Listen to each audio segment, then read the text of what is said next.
the chance. We're wrapping up our conversations with the incoming National FFA officers. Hello, once again. I'm Susan Littlefield with the American Ag Network.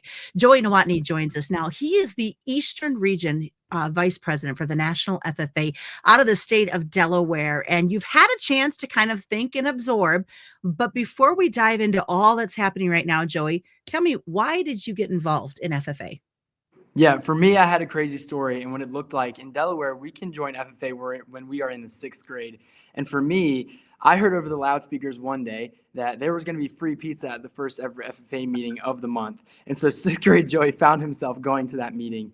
And I ended up going for the food, the free endless pizza, and then I ended up staying for the people that I had met and then what I was also learning in the classroom. And so for me, when I chose to take a ag classroom in the 9th grade, I ended up getting involved, staying involved, meeting with my ag teacher, creating a supervised agricultural experience, working with him to figure out on Pinterest where we could find the perfect aquaponics design, grow leafy vegetables, give that to the culinary team, where then was able to meet another FFA member whose name was Cade, and his family owned a large poultry production operation.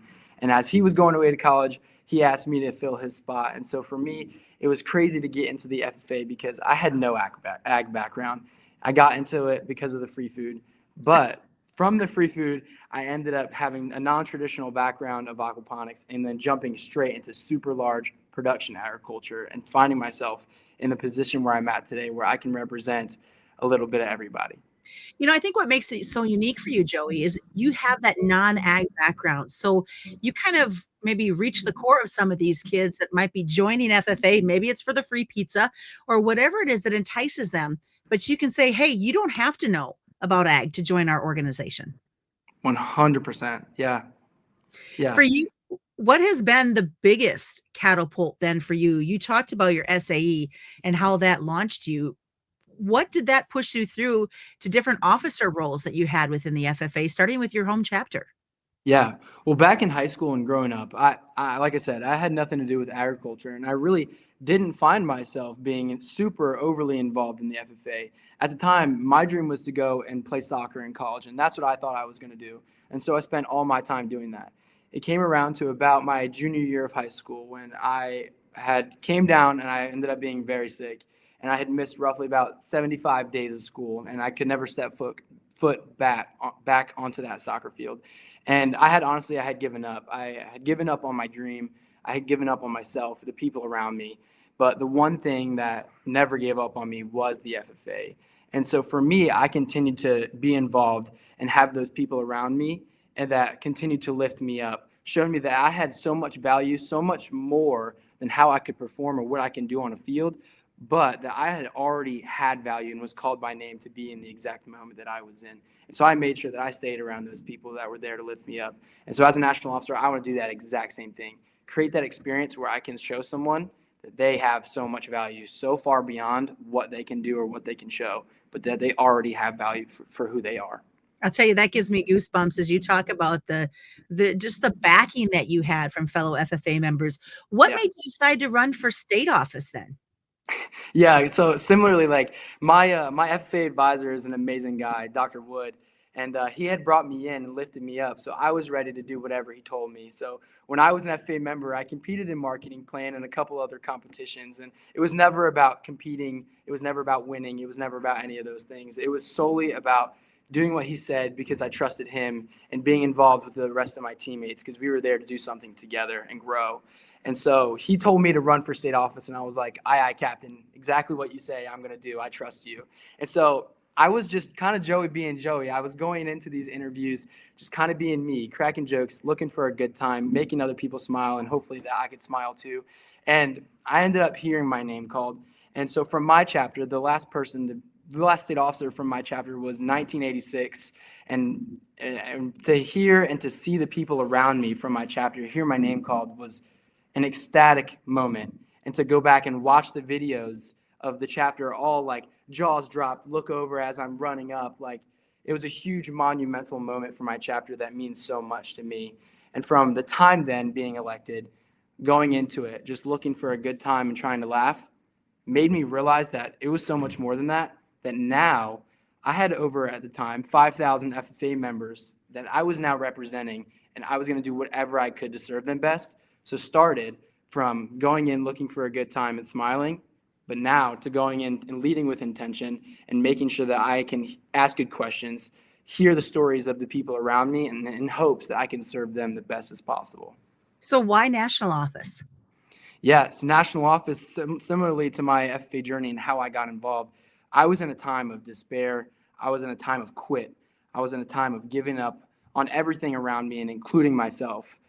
But FFA, the people in it were there for me and reminded me I had value. I want to recreate that experience. And I'm going to make sure that in every interaction I have, whether it's stakeholders, ag teachers, FFA members, people at my local community, my church, people that don't know about FFA, it's my life journey more than national office. Inside, yes, I'm a national officer and I'm in the jacket, but outside the jacket, I'm the same person. I have the same goal to make sure that I have every interaction, making sure people feel seen, making them feel valued, and making them feel like they are so much more than what they can do, but they already have so much value because they are made in a perfect image. That Saturday in October, you guys were all standing there waiting as they were announcing names and to represent the Eastern region from the state of Delaware. Yeah. What was your instant thought? Well, so I remember standing there. I'm next to two amazing individuals. I remember Ryer from Colorado and Gabby from Florida standing next to me, interlocked arms. And I remember hearing Claire's name, and I'm like, yeah, Claire's awesome. She totally deserves that. Like, she's going to do amazing. I remember hearing T. Wayne. I'm like, yeah, let's go, T. Wayne. Like, he's awesome. This team is going to be so good. I remember hearing JL, Western Region Vice President. She's running up like, let's go. Super ecstatic, excited for her. Like, this team, I remember looking up to my right and seeing them, and I'm like, wow, this team is amazing. They're going to do awesome.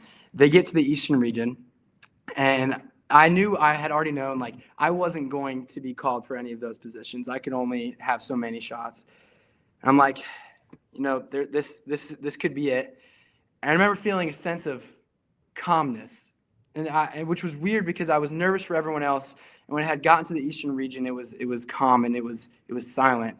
And my arms are around these people, and we're swaying side to side, and I hear Delaware. And honestly, I didn't believe it. I had to look up. I don't know if you've seen the video, but Yep. My jaw immediately drops. I actually had to look up and read that it said Delaware before I was even in belief that I'm hearing my name called right now.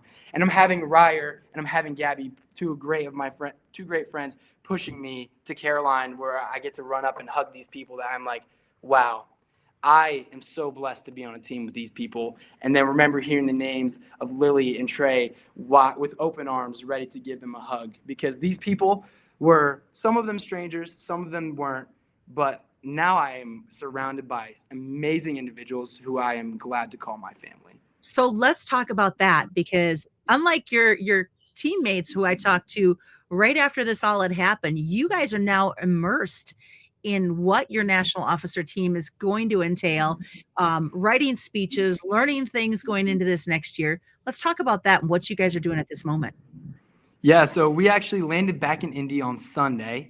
And yesterday was actually technically our first day as national officers, where we came in, we hung out with our coaches, Skylar and Denise, hung out with the team, moved into the apartments, kind of settled down a little bit. And then today has been really getting our FFA emails, getting some phone numbers, getting logged into our websites and resources and seeing our offices.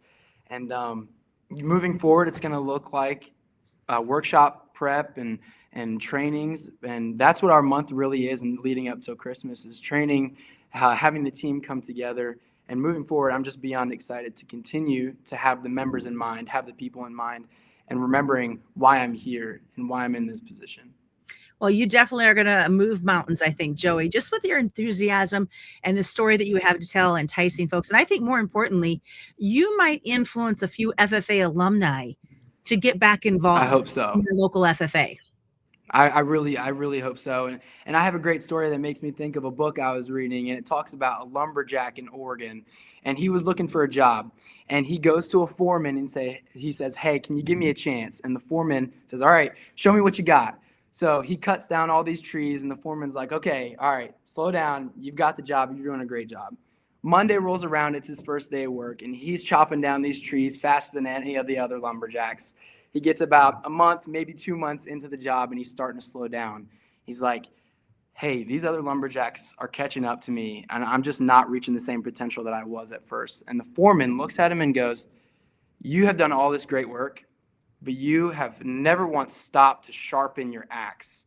And he goes, some of these lumberjacks, it may take 6 hours to cut down all these trees, but they're going to take the first 4 hours sharpening their axe.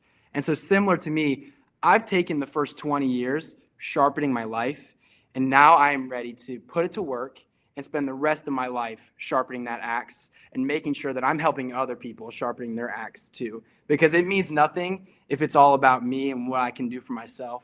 And it means everything if I can maybe grow a little bit, that way I can help somebody stand so much taller. So well put. Thanks, Joey, for your time today. Thank you so much. It was great to meet you. You as well, and I'm looking forward to future conversations. Joey Nowotny joins us. He is representing the Eastern region as the National Vice President for the FFA. I'm Susan Littlefield reporting.